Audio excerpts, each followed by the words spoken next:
Hi, thanks for clicking on my video. My name is Alex, and this is a channel about guitars, gear, and music.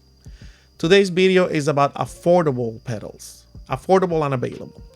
So as I was browsing through Amazon, checking on some deals for myself, I decided to do a video about pedals that are a great deal and they are affordable and that I would recommend based on the ones that I have owned. So for this video, for now, I'm just gonna recommend stuff that I actually have owned or own currently. And if you're interested in any of the products that you see in this video or any other, I'm gonna leave some links in the description down below, and I'm gonna tag some of the equipment because any purchase that you make through these links or these tag products, I receive a small commission. And it's not much, but anything helps. Okay, having said that, let's start with the first one, and it's a pedal that I recently did a video about. It's my first pedal, which is the Boss DS1. This is a great workhorse of a pedal.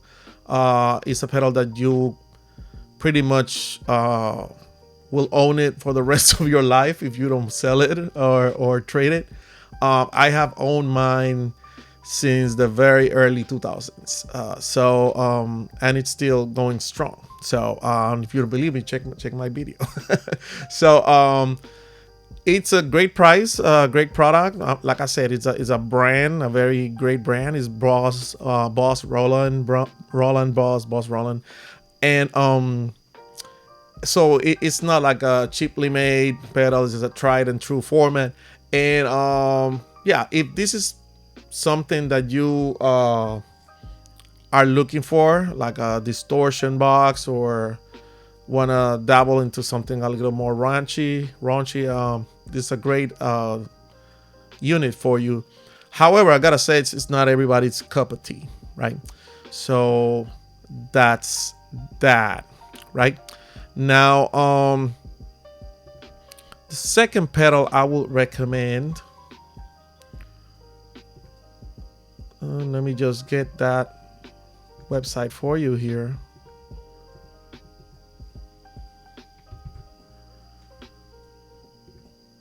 It's the Donner Jello Fall, if I'm not mistaken, that's the name. So this little pedal right here, I have owned it for more than 10 years, and it's still working fine. It's not an analog delay as far as I know, but it kind of sounds like an analog delay. It's very compact, and it's a great sounding little unit. Sometimes delays are kind of expensive, but this one, you can have a little bit of of that flavor of analog delay without breaking the bank. So yeah, this is not like the Boss. It's not like a tried and true company. I don't even know who owns Donner, if it's like an Amazon brand or something. I kind of have my suspicions that they're the same as Moore, which are a little bit more recognized, not that much. I think it's like a similar enclosure, just a different name.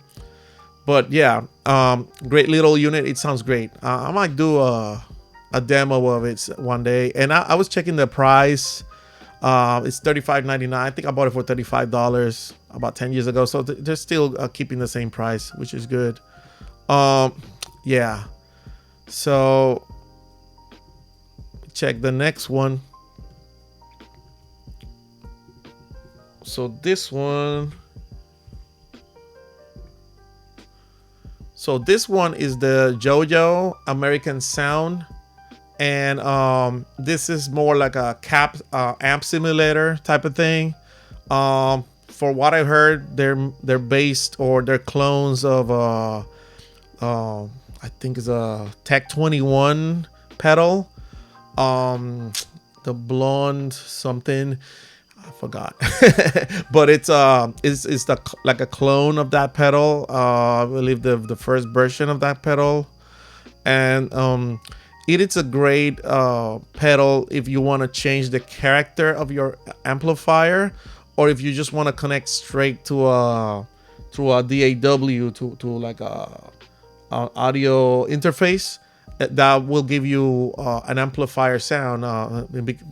Because of the name, you can guess it's a Fender sound, a Fender-ish sound. So yeah, I mean it's like a pedal.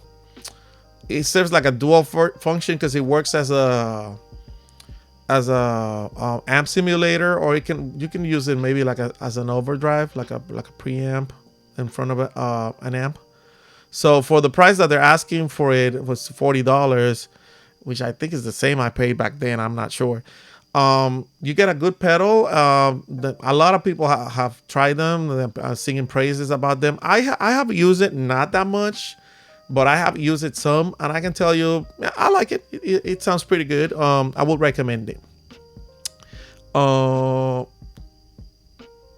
So now I'm gonna break the rules a little bit because this one is not like I liked. I said I want to review. I'm only gonna recommend stuff that I own. However, this one I do own it. This next one, however, I haven't taken it out of the box, so I haven't tried it. I'm gonna recommend it based on what of reviews that I have seen, even though I don't like doing that, and also the build quality. Like I checked the build quality of it, and it seems really tough, right? So it looks very strong. The samples that I heard of it sounds pretty good. I have a similar pedal, which is like a dual distortion like that. What's the name? Is it the Pantheon from Wampler? Much more expensive than this. I believe they're trying to, I mean, I don't like the name, but but they're trying to copy the King of Tone, which is like very sought after boutique pedal that you gotta be waiting in like a wait list for a couple of years to get it made for you. So I believe it's Analog Man that makes it. So by the way, this is all unscripted. I'm just making it. These facts are just coming out of the top of my head. I don't even have no notes in here, just the websites. So yeah, I mean, it looks very rugged, great construction. I mean, for what you're getting, it's a great bang for the buck. Now I'm gonna have to do a testing of it and record it for you guys so you can see how it sounds. Now the next one, it's by the same company of the Yellowfall. However, and I have it. This is the pedal that I own. I don't even know where it is right now. I haven't used it in a couple of years, but I remember of liking this pedal a lot. I like the tones that you could get from it. It has like 3 different tones with this toggle switch right here. And for the price, you really can't ask for more. It's a Donner Morpher. I think it was based on the Sir Riot, if I'm not mistaken. It's either a clone of it or just trying to clone it.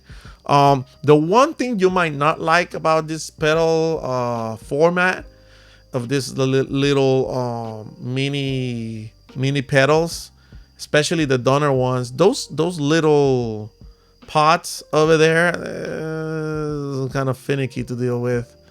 But aside from that, they're very they're useful. You can get good tones out of them.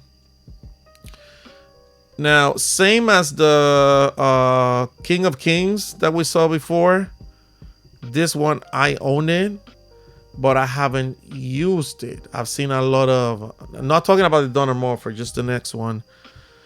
I've seen a lot of videos on it, and again, I have it. I checked the building quality. It does look great. I was gonna do a review of it, and I just kind of like forgot. But yeah, I mean, it's a great price. You get a lot of stuff here. You get amp sims. You get effects. You get a tuner. You get distortions. You get a lot of stuff here. You can connect it straight to a computer. A lot of stuff for just $80. A lot of pedals. I think they were trying to get kind of like the Tonix 1 type of customers with this. I also own a Tonix one, so I will have to maybe like do a shootout between both of them and see how it works. The Tonix one sounds amazing, by the way. Yeah. Now there's a similar product, and that I'm gonna present to you guys here. This one I have tried out. I have tested. It's a similar product than the Valeton, and I have a little suspicion that they might share some of the audio engine or the engineering. I might be wrong, but it's this here, the Sonicake Pocket Master. Now this little thing right here, I mean, same as the Valeton, it has amp sims, it has effects, it has tuner. This one even has some drum like patterns built into it, so you can practice to it. You can connect it straight to a computer. The one thing with this one is that's not actually a pedal. It's like a small little thingy that you like you can use as an interface and kind of like change it on the spot, you know, like put it on top of your desk, that type of deal. Throw it in the gig bag. I mean, all of that. So this one sounds great. I mean, for what you're paying, and I mean, you can even use it to play live. It's good enough. You can use it for that. Just that the thing about not having the pedal is the one. I mean, if you just use one tone per song, you could be okay with it. Maybe put it somewhere and just strap or something, and change on board right there. So now I will recommend something like checking on Electro-Harmonix. That's a brand that makes a lot of products, and they're usually pretty good and a very good bang for your buck. Might be a little bit more expensive, some of them, than the stuff that I've been showing here, but I mean, it's a great brand. It's a recognized brand, like professionals use it. Let me show you one of their products, and this one I own too, and it's a great product. Sounds great if you're into like fuzzes and like kind of like I mean, fuzz is a very old effect. Jimi Hendrix used to use them, but nowadays we're more used to like the overdrives and like the distortions. But if you want to go like a little different and retro, like the Big Muff Pi here for $62, great pedal, great little unit, and you can get like some classic rock and roll sounds from that, or psychedelic sounds from that. And last but not least, I'm gonna, again, like I said before, I'm gonna recommend a pedal that I don't actually own, but I own a lot of those pedals in that same line. It's just that I was looking at what they had at Amazon, and the ones that I own, they look like they're out of stock, right? So I don't want you going in there and being like, okay, Strato Alex recommended this, but it's out of stock, you know. Now this unit right here, the TC Electronics Choka Tremolo, I don't have this one, but I have like, I don't know, like 4 of the other pedals with the same enclosure and the same company. They're kind of like the same line that this one comes from. It's just $33, $33.99, and it's an established company. It's a great little pedal. The build quality of this pedal is really good. All of the ones that I have owned and that I've tried sounds, I'm not gonna say decent. I'm gonna say great. I mean, especially for these prices. I believe I saw, I don't know if it was Josh from JHS said that these pedals right here are what the Behringer plastic pedals used to be. Now, I don't know. I mean, they have more of these pedals than the amount of Behringers used to be. I don't know if I'm explaining myself right. They have a certain amount. They had a certain amount of Behringer pedals that were in plastic, and now they have way more of these DC Electronics little tanks or little cans in this format. I bet they had that division of pedals, because the thing is, Behringer bought TC Electronics a couple of years ago, and they took that those plastic pedals. The enclosure was plastic, and they made it into a metal enclosure. And everybody said that those plastic Behringers sounded great. I have a couple of them. They do sound great. The tube screamer sounds great. The fuzz sounds great. I didn't try their digital pedals though, so I wouldn't know. But this one's like people were actually buying enclosures, metal enclosures, and taking the electronics out of the Behringer and put it on metal enclosures, and it's like they did it for you already, and it's just like $33. Probably the metal enclosure will cost you like 20. So yeah, so I would recommend you checking on TC Electronics and that line of pedals if you're looking for a bang for the buck. Definitely all of the ones that are trying are pretty good. And I'm gonna leave it like that for now. I mean, there's way more pedals than this on Amazon and in the tag products, and of course, but I'm gonna leave it there for now, just to keep it in like a normal amount of length for the video. And well, that's that. If you have any questions for me, I don't have all the pedals in the world, but I've had a lot of them and tried them. And if I don't know, somebody else from the community can answer your question in the comments down below. And yeah, thanks for seeing the video. If you like it, leave a like and subscribe for more videos. And if you didn't like it and you stayed with me here, I thank you.